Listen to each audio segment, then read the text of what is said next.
জয়গুরু।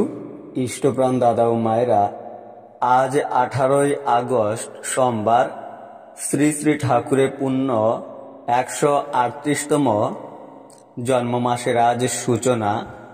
আজ থেকে ভাদ্র পরিক্রমা।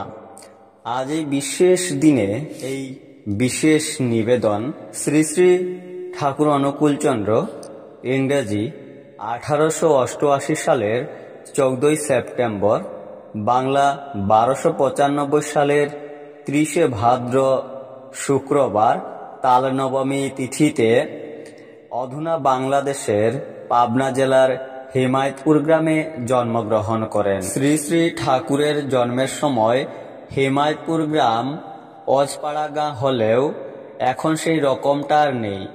দেশ বিভাগের বিপর্যয়ে শ্রী শ্রী ঠাকুরের জন্মস্থানটি এখন সরকারি হাসপাতালের সীমানার মধ্যে।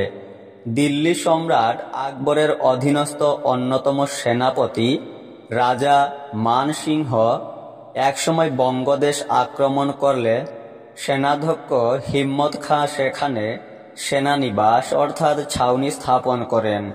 ক্রমে সেই স্থানের নাম হয়ে যায় হিম্মতপুর।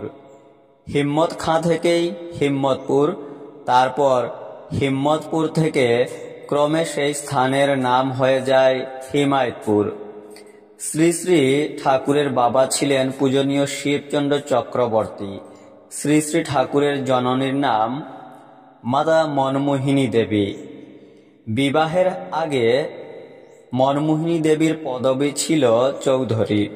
শ্রী শ্রী ঠাকুরের জননী মনমোহিনী দেবীর বয়স যখন 9, তখন শ্রী শ্রী ঠাকুরের পিতা পূজনীয় শিবচন্দ্র চক্রবর্তীর বয়স ছিল 24। তখন মনমোহিনী দেবী এবং শিবচন্দ্রের শুভ বিবাহ সুসম্পন্ন হয়।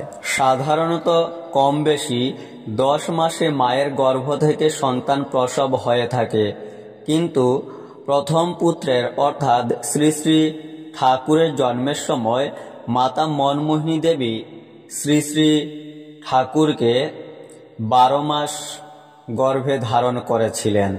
শ্রী শ্রী ঠাকুরের গোত্র পিতার নাম মহর্ষি শাণ্ডিল্য। পুরাণ মতে ব্রহ্মার পুত্র বিরাট, বিরাটের পুত্র মনু, মনুর পুত্র মরীচি, মরীচির পুত্র কশ্যপ, কশ্যপের পুত্র অমিত, অমিতের পুত্র মহর্ষি শাণ্ডিল্য। এই শাণ্ডিল্য ঋষির এই বংশধর শ্রী শ্রী ঠাকুর অনুকূলচন্দ্র। 5 বছর বয়সে হাতে কড়ির পরে শ্রী শ্রী ঠাকুরের পড়াশোনা শুরু হয় বাড়ির কাছে কাশীপুর হাটে কৃষ্ণচন্দ্র বৈরাগীর পাঠশালায়। এরপরে শ্রী শ্রী ঠাকুর যথাক্রমে Pabna institution, Raipura high school এবং নৈহাটি মহেন্দ্র হাই স্কুলে পড়াশোনা করেন। আজ এই বিশেষ দিনে কিছু অমৃতময় গুরুত্বপূর্ণ তথ্য আমরা জেনে নিলাম। জয় গুরু।